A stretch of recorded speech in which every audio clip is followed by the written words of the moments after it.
9h18, on se retrouve sur le plateau de TV Finance en direct. C'est l'heure du Flash Forex de Philippe Lermy. Bonjour. Bonjour Roselyne. Vous êtes trader formateur et ancien chef trader d'une banque centrale. On va d'abord faire un point sur les événements de la semaine à venir et commencer par évoquer les indices des directeurs d'achat en zone euro. Et cette publication va fortement influencer la Banque centrale européenne. Oui, alors on prévoit, les économistes prévoient donc que l'indice composite de la zone euro devrait rester en contraction, hein.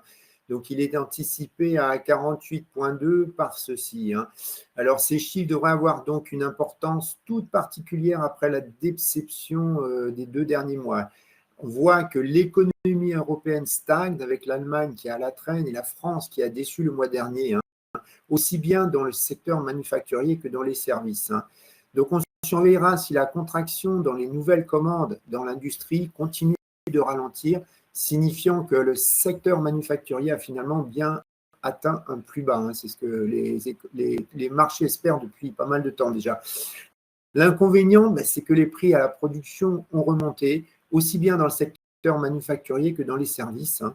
Alors, en tout cas, ce qu'on voit, c'est que les déroutements des cargos, donc avec les attaques des Houthis en mer Rouge, eh bien, affecte déjà donc les constructeurs automobiles. On a Volvo et Tesla qui ont annoncé des fermetures temporaires d'usines. Il y a l'équipementier Michelin aussi, hein, pour ses usines en Europe qui annonce donc des fermetures, hein. Alors cela va inévitablement donc se ressentir sur les prix à production, hein. Alors il ne faudrait pas que ça continue évidemment, hein, car ça va gêner la BCE pour enclencher un cycle donc de baisse de ses taux directeurs, sauf si la demande qui est déjà faible en Europe continue de ralentir. On enchaîne avec la réunion de politique monétaire de la BCE. La Banque centrale européenne devrait laisser ses taux directeurs inchangés, statu quo donc. Oui, alors en décembre, hein, Madame Lagarde avait mentionné que le Conseil des gouverneurs n'avait même pas discuté de baisse de taux, mais la semaine dernière, elle a indiqué que la BCE prévoit de baisser ses taux en été. Elle a même précisé que la première baisse pourrait avoir lieu au plus tôt à la réunion de juin. Alors, on a aussi M. Notte, hein, qui est connu pour avoir une politique monétaire au quiche, hein, enfin un avis au quiche, le gouverneur donc, de la Banque centrale de Hollande, hein, il a indiqué que les marchés ont pris de l'avance sur eux-mêmes, hein. Alors, ce qui explique cette attitude, je dirais, précautionneuse de la Banque centrale, c'est l'inflation dans les services, hein, qui reste encore élevée, très élevée, plus de 2 fois supérieure au niveau pré-pandémie, hein. Alors, toujours est-il que si l'économie européenne continue de stagner, hein, alors l'économie allemande s'est contractée de moins 0,3% au 4e trimestre 2023, hein, et si donc l'économie européenne continue de stagner, le maintien des taux directeurs sera de plus en plus difficile à justifier pour la BCE, hein. Alors ça, on le saura à la fin du mois, hein, si la zone euro est passée donc en récession technique. Alors sur le graphe, hein, on voit que depuis le 4e trimestre 2019, c'est-à-dire juste avant la pandémie, hein, la croissance des USA a récupéré complètement sa tendance de fond et elle a dépassé les 5%, tandis que l'Allemagne, c'est la dernière de la classe avec seulement plus 0,7%, hein. Par conséquent, donc le focus des traders institutionnels donc pour cette réunion de la BCE, ça ne va pas être de savoir si elle va baisser ses taux directeurs, mais quand, hein. Donc, toute indication, je dirais, éventuelle, toute insinuation concernant le timing de cette première baisse de taux sera cruciale donc, pour déterminer l'évolution du Bund, hein, et de l'eurodoll.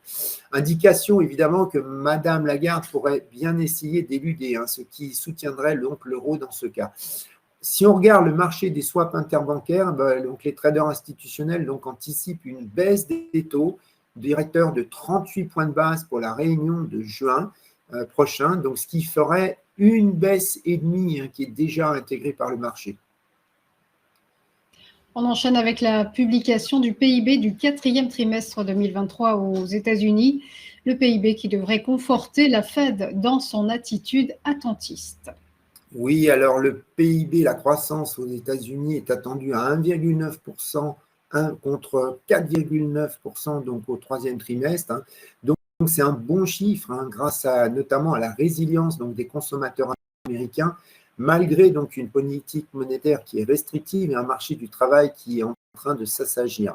Alors, on voit bien, hein, les derniers indicateurs pas plus tard que vendredi dernier, nous montre que la consommation des ménages et leurs sentiments restent forts, hein, et devrait représenter, alors la consommation des ménages, hein, elle devrait représenter à elle seule plus 0,8% du PIB. Hein. On a les ventes de voitures qui ont été bonnes, hein, notamment grâce à des réductions de la part des concessionnaires. Hein. Ceci malgré les grèves qui ont passé dans le secteur automobile. Hein. Alors pourquoi? Parce que les concessionnaires avaient anticipé, ils avaient augmenté leur stock avant. Alors le risque maintenant, c'est d'avoir en contrepartie des stocks qui sont faibles, et je vous rappelle que les stocks font aussi partie du calcul du PIB. Hein. Avec le Core PCE Price Index, il semble peu probable que ce chiffre va influencer la Réserve fédérale. Alors oui, le consensus des économistes anticipe donc un Core PCE à plus de 2,6% sur un an glissant, alors comme le mois précédent. Alors je vous rappelle que c'est l'indice préféré de la Fed, et celui-ci donc s'approche de la cible de la Fed à moyen terme. Alors sur un mois, par contre, il devrait remonter légèrement à plus 0,2% contre plus 0,1% en novembre. Hein. On a l'inflation donc qui s'est modérée plus fortement que les anticipations de la Fed en septembre dernier, mais on voit donc qu'il peut y avoir aussi ça peut être un ralentissement avec des bosses un peu bumpy, comme on dit en anglais. Hein. Alors, pourquoi? Parce que la dépense, comme je vous l'ai dit, des ménages américains reste forte, hein, notamment parce que leurs inquiétudes sur l'inflation diminuent. Hein, et puis, comme je vous l'ai dit aussi, avec les indices des directeurs d'achat en zone euro, on a la hausse du prix du fret, hein, qui impacte mondialement. Elle va impliquer donc une hausse aussi aux États-Unis des prix à la production prochainement. On voit qu'on a dans le dernier chiffre d'inflation, donc les loyers aussi, hein, qui continuent d'augmenter. Ils avaient augmenté de plus 0,5% le mois dernier. Voilà, les loyers ne baissent pas, ne ralentissent pas. Donc au final, je pense que ça va peu changer l'attitude de la Fed concernant un maintien de ces taux directeurs. En tout cas, le risque est que si ce chiffre sortait fort, il enterrerait définitivement les anticipations de marché pour une première baisse des taux directeurs en mars. Hein. Donc on surveillera donc si, comme l'indice des prix à la consommation, le dollar n'a pas pu monter avec un chiffre meilleur. C'est ce qu'on voit depuis quelques chiffres actuellement.